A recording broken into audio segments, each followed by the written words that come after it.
How do you think our youth should serve society in general, as well as during these trying times of COVID-19?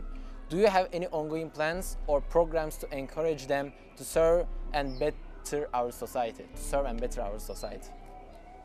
Yeah, youth are very important, number one. You know, any country that doesn't take care of its young people, then the future is doomed. It's lost. It's like now we'll be investing in nothing. It's vanity. Because youth are very important. They are not going to be youth forever. You know, one day there'll be mothers, fathers, husbands and wives. So from my own experience, having been working with the youth for the last 33 years of my life, I realized that youth everywhere in the world have got some things in common. Some same challenges, you know. If it's sometimes a suicidal problem in Africa, you find the same in Turkey, in USA. It's like, you know, they're all going through the same. They are youth anyway. So I believe the best way of actually building a better country is to make sure that our young people are capacitated. And remember, capacitated in what sense? To balance. You cannot just empower people mentally, you know, and physically.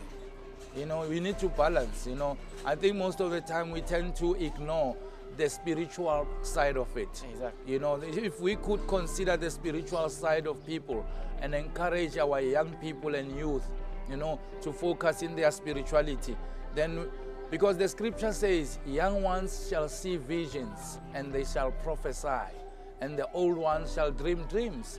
Remember, the youth know nothing about slavery. Yeah. They didn't experience that. They heard about that, about people who were shot during the slavery times, brutally murdered and all bloodshed. They know nothing. So for them, they are brave and they are living a different life. So let us empower them in all forms by all means and listen to them also. I think what is also more important is do not impose things on the youth. Put your youth here, listen to them.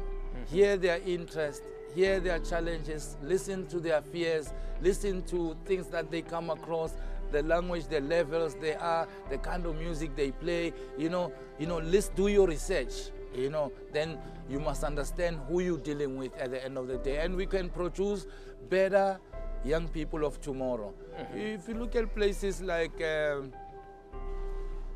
Israel, I've been to Israel also just to see what's going on, to learn also, and you realize that some young people go for 3 years or so, you know, to become soldiers, you know, to be trained, you know, and that kind of an opportunity, it helps in a way to sustain the country, even though I do not know the secret as to do they really focus on spirituality or are they taught only to shoot.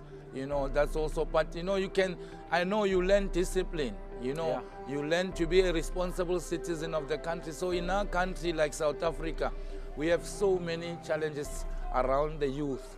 Exactly. We are polluted by drugs. Drug trafficking is a serious case in this country. You know, prostitution, backyard prostitution, you know, and then we should now pretend like, no, this is not prostitution, things are not okay. You see, poverty. Poverty is a sin. Yes. Allah and Jah or Joshua never created poverty. Poverty came with Satan, so that our beautiful girls, children, women, wives can go out now and sell their bodies just to get money to buy the food. That's not how Allah created us, you know. So those are some of the challenges that we're facing, you know. But at the end of the day, our youth are very powerful. Our youth can change things, and let us not neglect them, and let us not call them names. Like, you know, would call our youth names like lost generation. Yeah. Those kind of names, you know, are not good because you're planting a bad seed at the end of the day. Yeah. We must help them both in the knowledge, like science and like math, in education, for their brains, and both in like morality, every way, relationships. Remember, our country, I don't know about other countries, our country has jumped a very crucial stage of counseling after getting our liberation in South Africa. That is a big problem. You see, that is a big problem in a sense that we were not prepared for freedom, which, and I said earlier on that freedom means different things to different people. You can't take me today as a slave here and tell me tomorrow morning I'm free from slavery. It's you saying that talk is cheap, but my mind is still slavery. Yeah, you know, the slave, remember, slavery is in the mind. There's a song of Bob Marley, Redemption Song. There's a portion where Bob Marley says, emancipate yourselves from mental slavery. None but ourselves can free our minds. Have no fear for atomic energy, cause none of them can stop the time.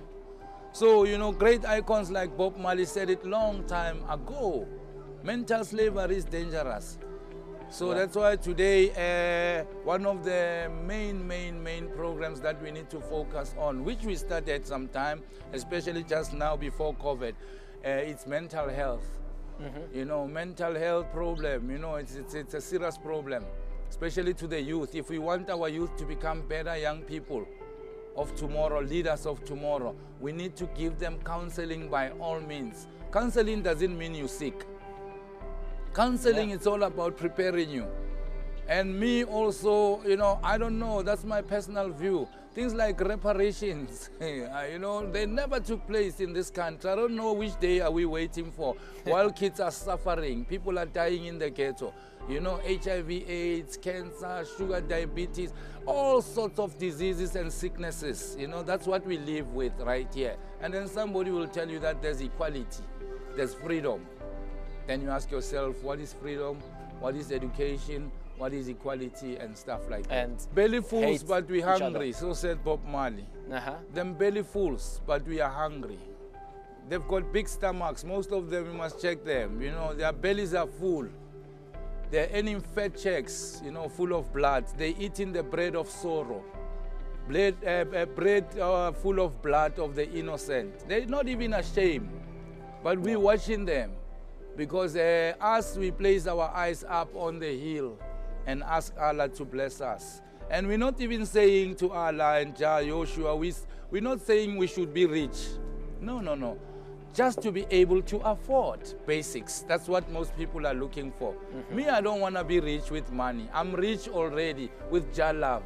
You know, Jah love is stronger than any other love. So, you know, hence I always mention children. If we could all be like children. Children, you can be a billionaire, but your child doesn't give a damn about your billions. Even if you try and feed them with your billions, they don't care. All they need is love. L-O-V-E. So the more billions you have, the more troubles you have. The less time you have, you know, to spend with your family, with your children. So the youth of today are amazing. Everywhere in every country.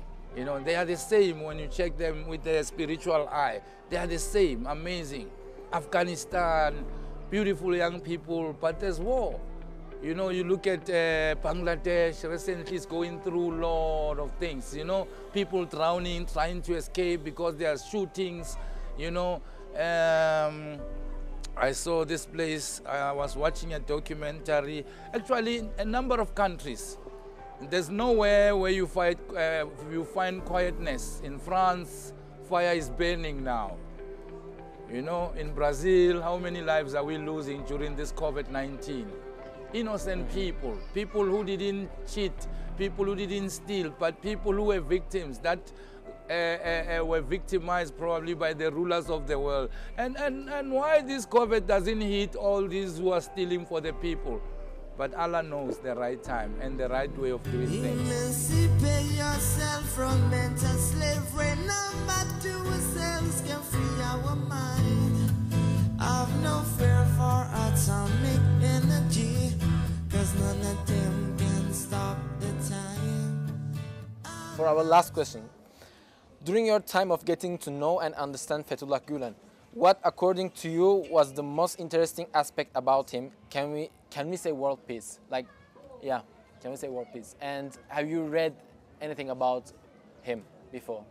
Well, firstly, I would like to really appreciate the gift that I got from friends who gave me the book of Fethullah Gülen. I think it's written by John Paul or something. Yes, yes. Very interesting book, even though I never actually got an opportunity to go deep.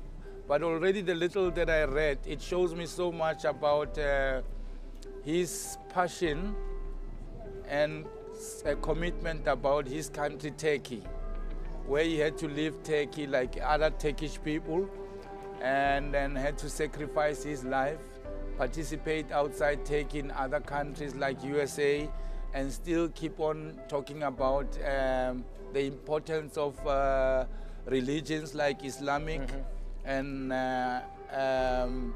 became a problem to the system, of course, you know.